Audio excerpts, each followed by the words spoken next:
In this video, I'm going to tell you about all the things that I loved and I hated about my month-long trip to Florida this year. Hi, my name is Amber and I embarked on this life-changing adventure, traveling all around the state of Florida, living out of my van for an entire month. Along the way, there was things that I saw that left me feeling absolutely grateful. There were other things that were quite challenging that really made me realize how strong I am. Today, I'm going to talk to you about the 10 things that I loved and hated about Florida so that you can possibly make a decision if going to Florida is right for you. And you might want to go to one place, but not another because of what I'm about to tell you. All right, guys, so let's get started.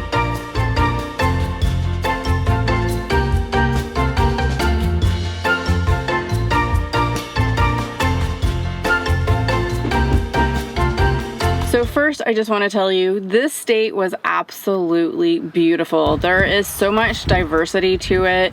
Everything from beaches to the Everglades to tropical areas to hot springs, which I didn't actually get to. There's the inland adventures that you can take where it's not coastal and you don't necessarily have the beach, but that's where a lot of the springs are at as well. There's Key West. I did go there. If you haven't seen any of those videos, click this link above to see the playlist of my entire trip in Key West. It was phenomenal. So with that, let's get started on the things that I absolutely loved about Florida.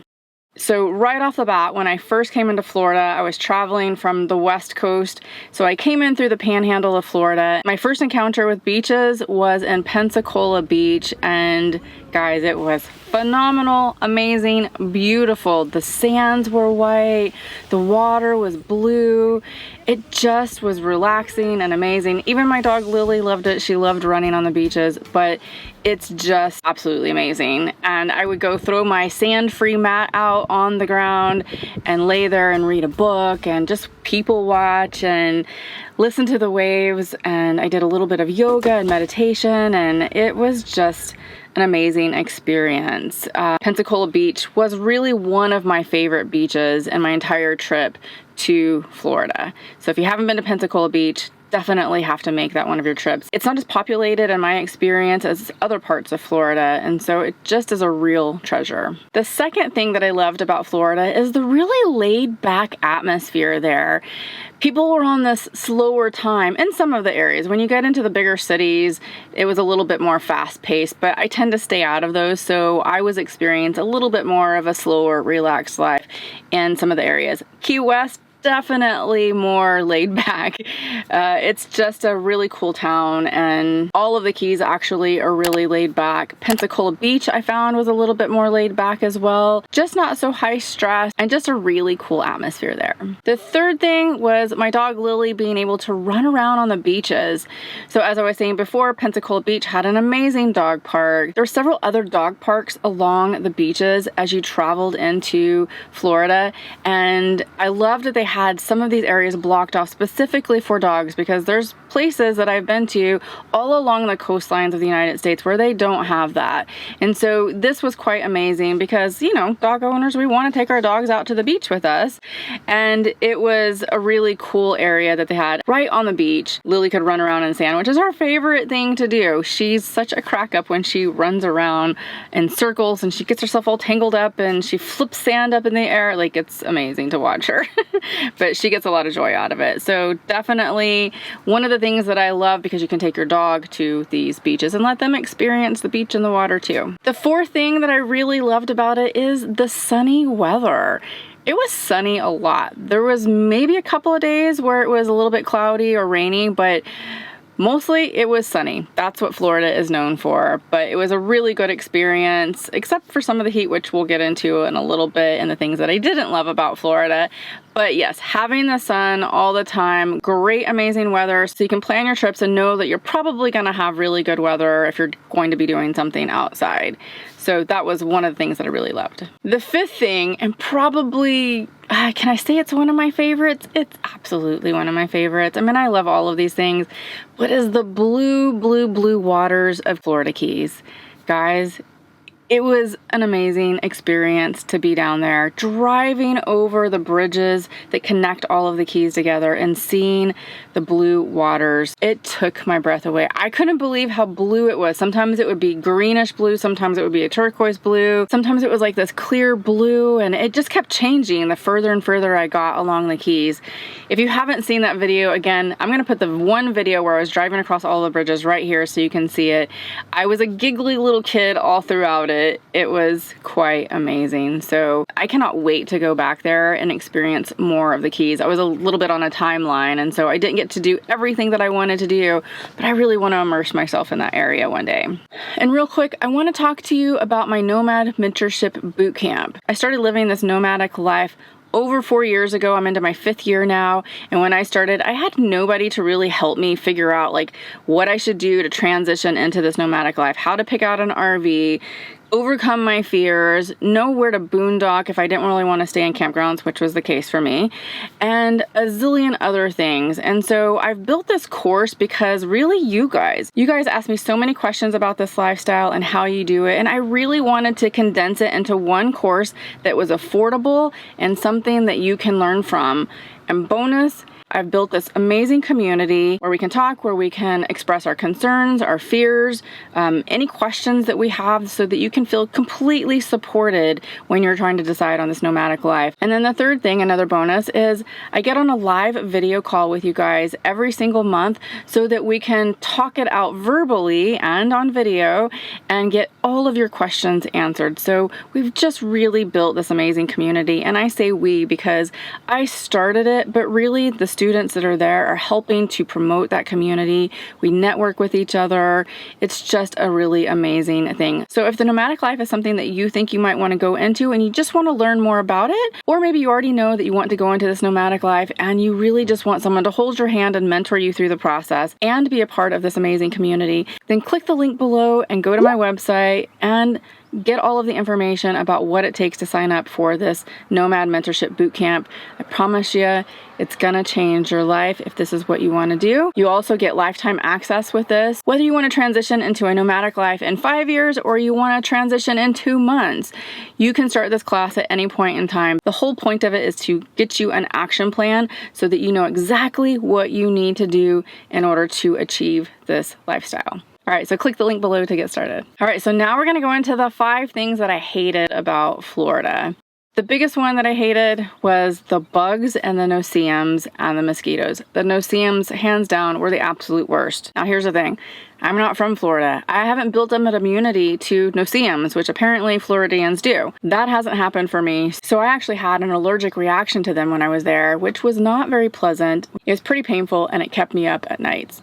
I would itch like crazy and I could not figure out the best way to get rid of the itching and actually allow the bites to heal. There were a lot of you out there who told me all of the things that I should or shouldn't be doing. I tried all of them and I finally settled on the things that really worked for me. So if you want to know about that, if you're thinking about visiting Florida and you know you're allergic to no-see-ums or mosquitoes, or you just want to know how to absolutely get rid of the itching, because trust me guys, they're worse than mosquitoes, those no-see-ums. If you don't know what no-see-ums are, they're these tiny little biting bugs that you can't even barely see, and they've gotten you before you even know it, and an hour later you realize you've been covered with 40 bites all over your body. And I'm not joking when I say that. If you want to know exactly my method on how I treated the no-see-um bites and also get rid of the itching, then click the link below here. I actually put a whole video together about it for people who were just like me, who are struggling to find information about what really worked, and you can see my whole process.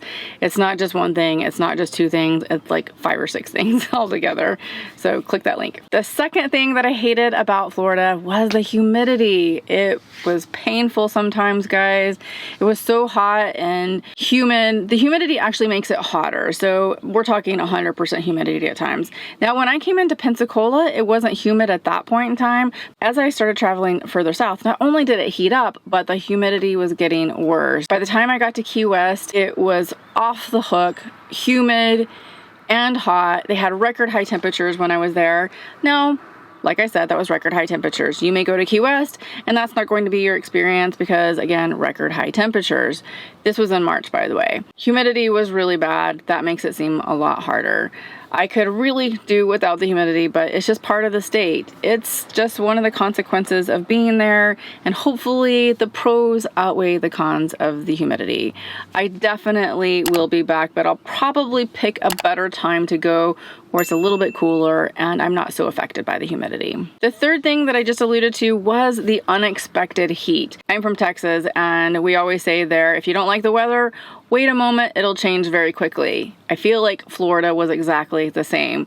One moment it's like really nice and cool outside and no humidity, and the next day it's like 90 degrees and 100% humidity, and you feel like you're gonna die from all the sweat and heat and everything. And my van, I have an AC, but I'm not always plugged into shore power. So one of the things where I try to chase 70-degree weather, but I really wanted to see Florida and I wasn't about to leave prematurely without seeing it. And again, just wait a day, the weather might change. And it did. It was always kind of fluctuating back and forth. So, did I really like it? Not so much. But again, pros outweigh the cons for me on this one. I'll be back. If you've been to Florida, leave me a comment below and let me know what are the things that you loved and hated about Florida, and will you ever go back? The fourth thing that I hated about Florida was the inability to boondock as much off-grid. So being from the West Coast, where we can boondock on BLM land and National Forest land, where it's, very open and spread out, I knew that that was going to be a problem here on the East Coast, and we weren't going to really have that as much. But they do have state parks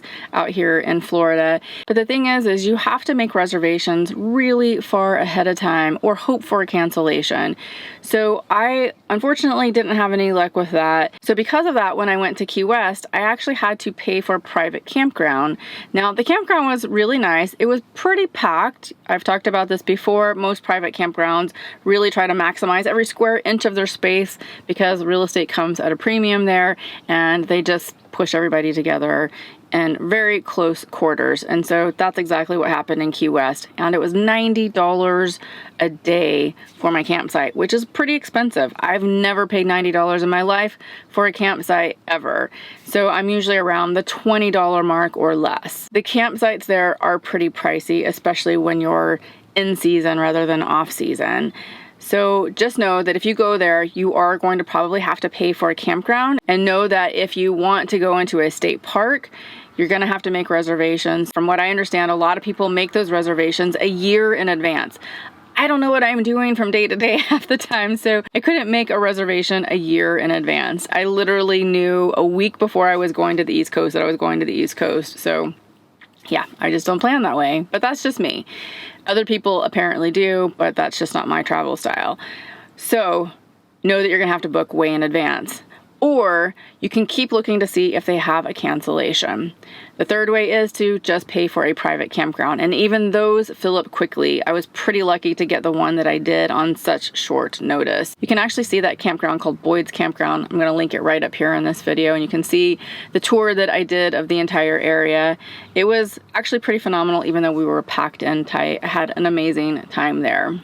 The fifth thing that I hated there was, well, the alligators. It's hard to hate the alligators. I mean, they've never done anything to me, but they are everywhere, so it kept me from doing some of the things that I really wanted to try, like kayaking. I've always wanted to try kayaking, and I thought I would be able to do it there, but I was kind of nervous about the alligators. Some people were telling me that they, were going to eat my dog, and they could harm me really quickly. They could come out of the water fast. Some people were saying that it's not a big deal. So I just erred on the side of caution and just didn't do any kayaking, especially as a person who's learning for the first time. I think I would have been pretty scared by something like that. So alligators are everywhere, to be honest. I encountered a lot of them on the way, never too far up close or anything like that, but they can come out of the water pretty quickly from what I understand. So alligators, fifth thing I hated, but they're just part of Florida. Especially when I went to the Everglades, you saw them a lot there as well. All right, so that was my 5 things that I loved and the 5 things that I hated about Florida. But will I be back? Absolutely, I will be back. I just have more information now, and more information allows you to make better decisions about your time at a place. So I hope you'll give Florida a chance. Hopefully this helped you to figure out what you need to do, maybe what time of the year you need to go, like me. I probably should have gone a little bit earlier, knowing that the humidity was going to be higher. Again, I just don't plan that well, but now I know that I'm gonna have to plan a little bit better when I go down there because I have more information. All right, guys, thank you so much for joining me in this video, and I will see you in the next one. Bye.